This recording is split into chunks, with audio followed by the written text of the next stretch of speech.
Welcome to Poppin Corks. I'm Dan Candee, the CEO of Cork Protection. Cork is the super connector for risk insights and financial protection. Today, I'm here with the amazing Craig Bell, CEO of Onit. Craig, love to ask you a few questions, and without further ado, let's actually just jump right into it. Fair? Sounds great. Yeah, sounds great. Awesome. Okay, cool. So, Craig, what's the biggest cybersecurity challenge that you're seeing these days? I think one of the biggest challenges that I see in cybersecurity is actually not necessarily technology focused. It's noise in the environment.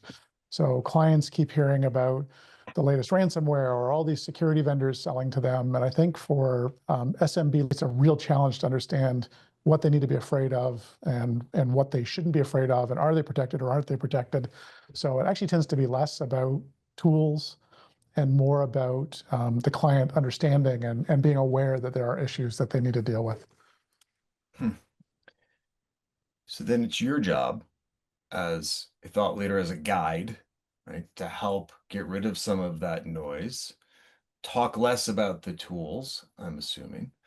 And I'm curious, do you have a framework or a best practice that you use in order to help provide clarity for your clients and help them understand the simple few things that they need to be doing in order to, perhaps be most secure? Absolutely. So I think in we align to the NIST cybersecurity framework, which most people do, but I'm not sure that really is relevant from an understanding level for most business owners. So I don't usually get into mapping what parts of our stack solve for specific NIST framework. Um, Most of our clients are more interested in outcome. So we tend to talk a lot about the business outcomes of the tools that are used. So I don't typically mention, who our MXDR platform is or who's providing MFA. It just kind of facilitates that noise discussion that we had just a second ago. So we talk more about, how to prevent fund redirect frauds and what end user training delivers to that, or how security tools can help prevent of malicious logins or takeovers of Office 365 accounts.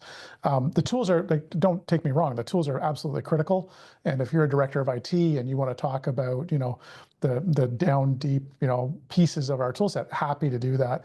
But we find most frequently we're dealing with business owners who really, as cliche as it sounds, they just want to sleep better at night knowing that someone has their back.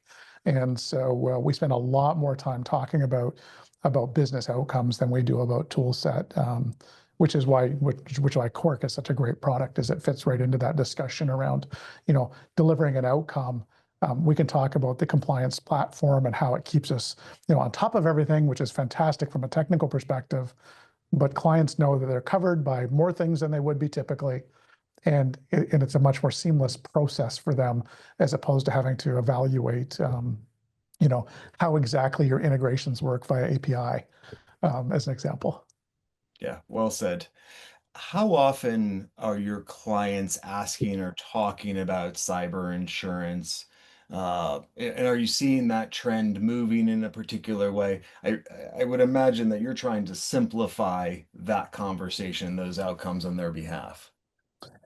Yeah, so I think probably not enough is the short answer to your question. I think typically where we get engaged, especially for clients that are not sort of in our managed portfolio, is at renewal time when they get the massive, 5-page form of all the technical stuff we just talked about that they don't understand.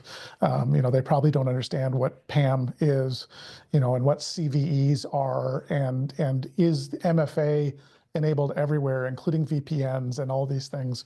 So we end up getting sucked into helping them fill out those forms, which your new analysis tool is a fantastic add-on to help us deliver, sort of guidance.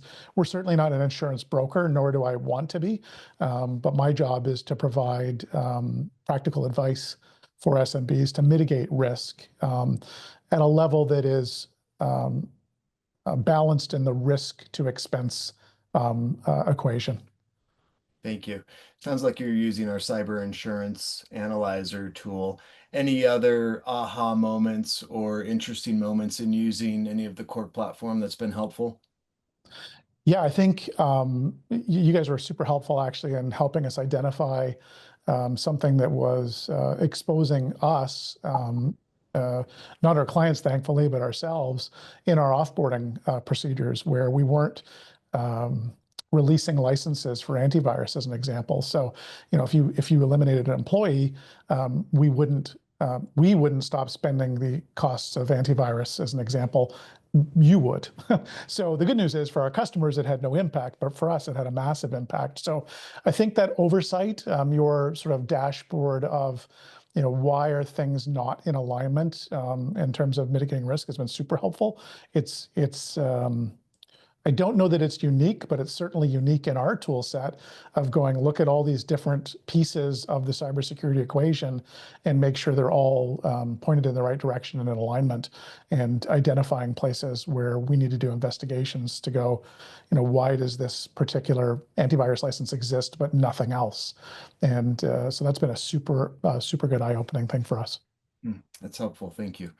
Yeah, switching gears, just the business building side, caring for your clients. Really curious. I'm always curious talking with other, business builders and entrepreneurs. What's a thing or two that you've done over the course of your career to ensure that you've got strong relationships with your clients, that customer for life mentality? What have you done to really drive that home for you and your team? Again, it's a bit cliche, but I would say listen.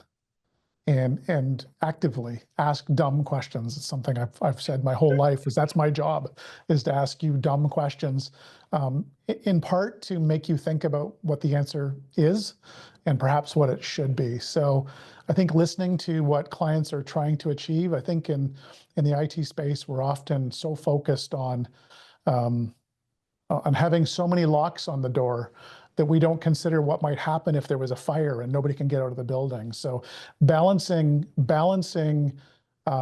business outcomes, risk, and tool set is a dynamic environment that every organization has a different threshold of comfort, and really understanding, that someone that has all sorts of medical information and compliancy requirements needs to have a tighter door lock than someone who perhaps runs a small business that delivers retail goods, and aligning the cybersecurity offering to provide best value in both cases. And I think that's probably been one of the challenging things, is how do we provide really good, rock solid, sleep at night cybersecurity, but not make it to the point where you can't actually do your job. So that's one of the things we've certainly spent a lot of times focusing on. That's really interesting. Well said. Thank you. A lot of people are talking about AI, and we're all, as technologists, we're all using AI in various ways as interesting tools. But I think something that's even more actionable for us is automation. And I bring that up because when I look across the 2.3 million compliance events that Cork witnessed in the last rolling 12 months, I see that human error was causing 88% of them. And I mention that because I think automation can help close a lot of those doors, right? Cork exists in many ways to provide the insights. Automation can help you and I make sure that nothing happens as a result of those insights.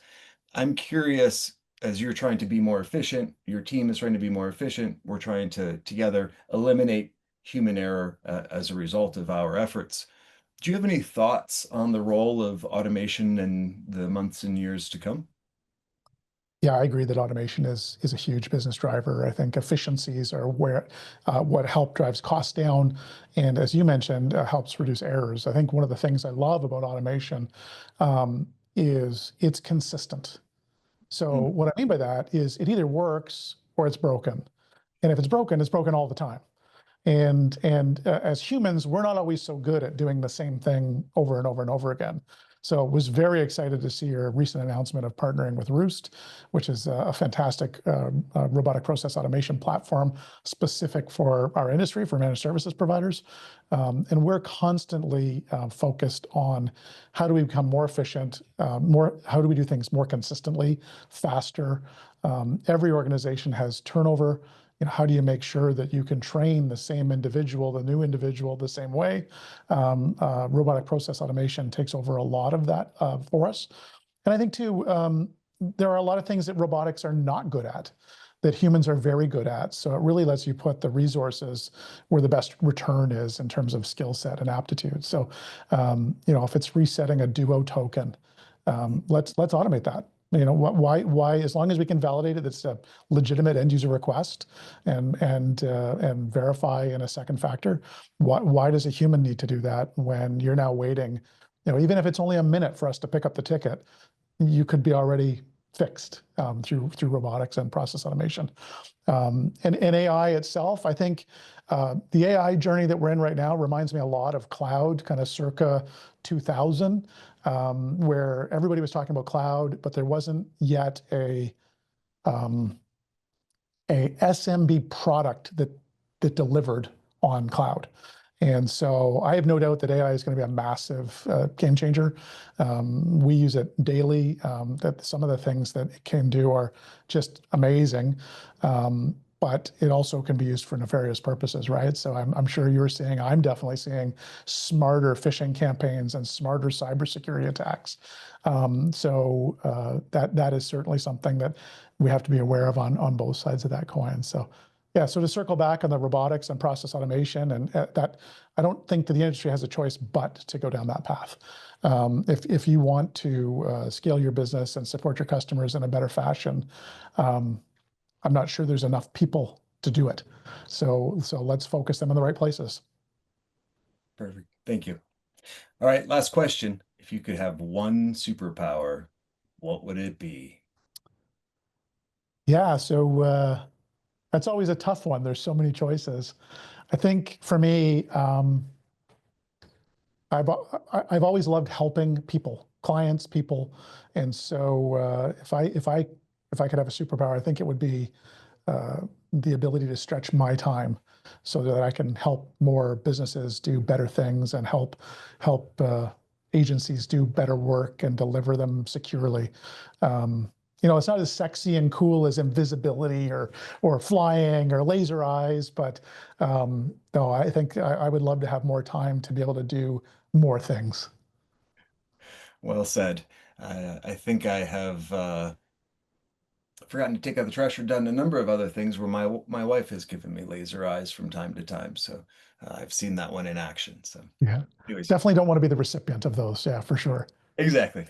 Craig, it's always a pleasure to see you. I'm grateful for your business and your trust, and I really enjoy our partnership. So, thank you for taking time with me today. Oh, thanks, Dan. I really appreciate your product and all you're doing for the industry, and look forward to many years.